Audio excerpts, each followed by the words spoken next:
Today is February 6, 2019, and this is episode 36 of PlaneSavers.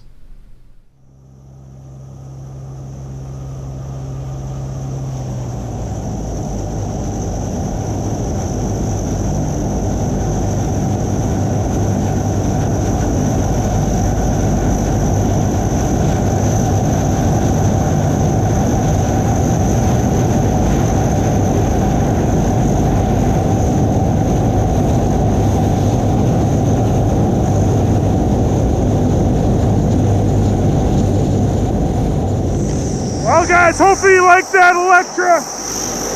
I have no clue if that worked or not. It is minus 37, minus 33 degrees Fahrenheit. I don't have a mic on this GoPro. Hopefully you can hear me. Let's head inside and warm up. Today, we got to figure out how Rod's going to use his new computer to get the paperwork done for Transport Canada to get our D-Day airplane flying. It's a little bit complicated.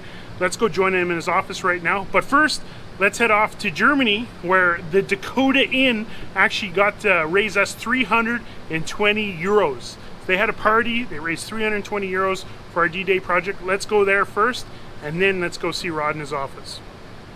Hello Mikey, this is Carsten from our little airfield Bielefeld, close to Münster.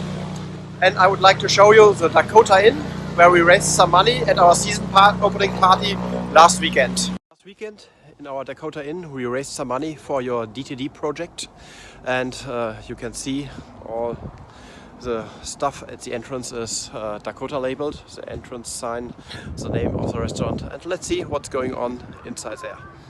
So let's go inside. And of course on Saturday we had full house. Now some of the guys from Saturday are still here. They're drinking their last beer. This is my friend Chris. We travel all around the world. Hi. Now he takes a steak and a beer.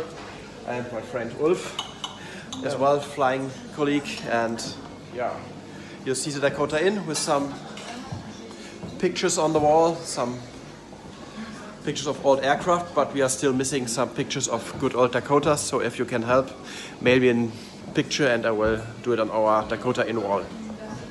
I will give you a quick tour into our hangar. It's a very old hangar. It's from 1933 and used in the Second World War. Here's my little old Cessna. It's from 1959. Straight tail, straight back. But I think more interesting is our Aero 145. It's an aircraft from 1959 also. It's a little passenger aircraft. And we call it the poor man's Dakota because it's same design. Two engine, tail dragger, and same flap system. And we also have the crane on the nose, like your C46. And I try to show you the whole plane. About 150 miles an hour fast. And in Germany there are only two flying of this aircraft, so it's a very rare bird. We just do a maintenance and hope to get it flying back in March. At the end, Mikey, I give you a quick tour through our office. I run a little airline. It's Galvin Aviation. I operate two Citation jets and a King Air, but you can see most of the focus in my office is the Dakota DC-3. On the wall you can see some classic shots of a DC-3 in Berlin, and also a classic shot of my poor man's DC-3, the Aero 145 in Berlin. DC-3, here is a Lufthansa DC-3, Delta Charlie, Alpha, Delta Echo, and some little stuff, DC-3 stuff also. So you see everything is focused on the DC-3. Thank you Mikey for your great show. We enjoy it every evening. Looking forward to see DTD flying in June. Good luck. See you Mikey. I can't thank the Germans enough for doing that. That's so cool. Yeah, we raised some money, but more importantly, we got to get the airplane flying. That's what the money's for. Let's go see Rod right now and figure it all out. Okay, Rod, we got the new computer here. What, here, I'll even use the tripod so we look professional.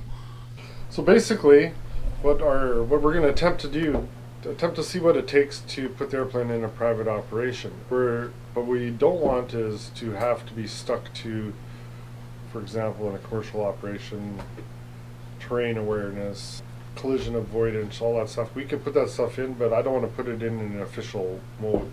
I'd rather use that $200,000 into the airplane.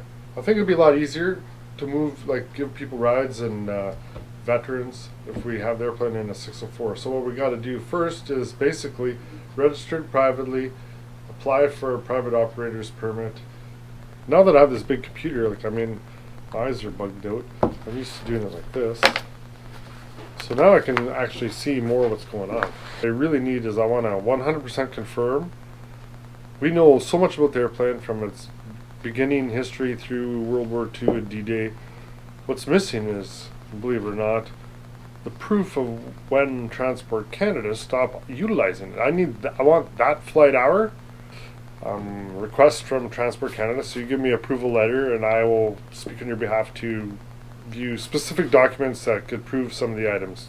Mainly, verify the current total airframe time.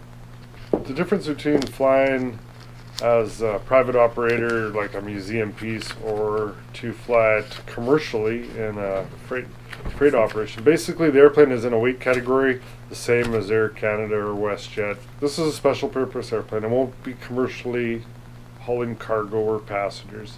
Put it this way, if it was flying right today in a private operator permit and you're flying around D-Daying it up, if it was all running and we had to turn it into a 705 airplane, I'd need another $550,000.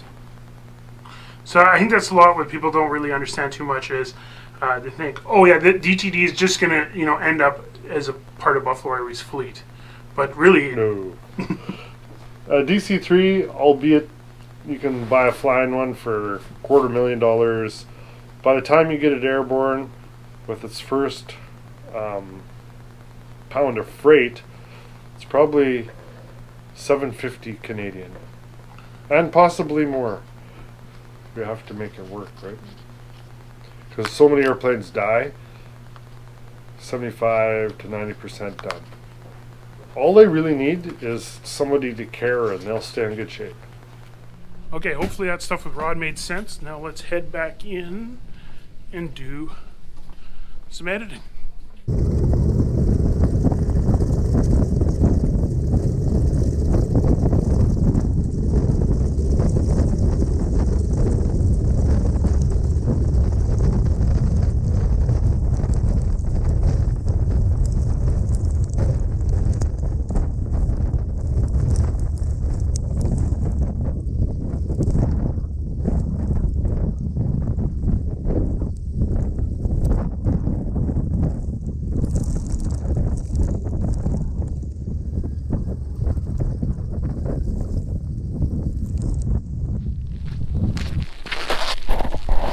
Well, folks, hopefully you like that. Today's just a short episode. I was actually working on some other stuff.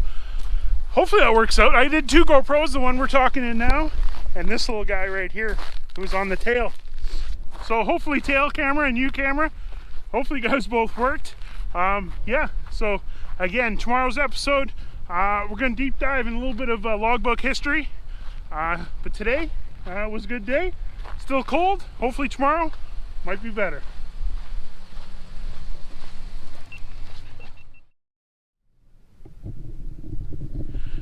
You know what the funny thing is, folks, and the reason why this video is late today is I absolutely forgot to shoot this opening sequence this morning.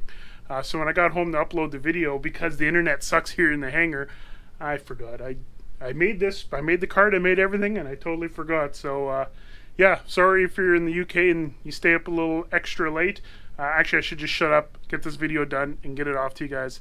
Thank you guys for another great day. I got a big narration thing I'm doing tomorrow, so that's why I was working on it today, but I ran out of time.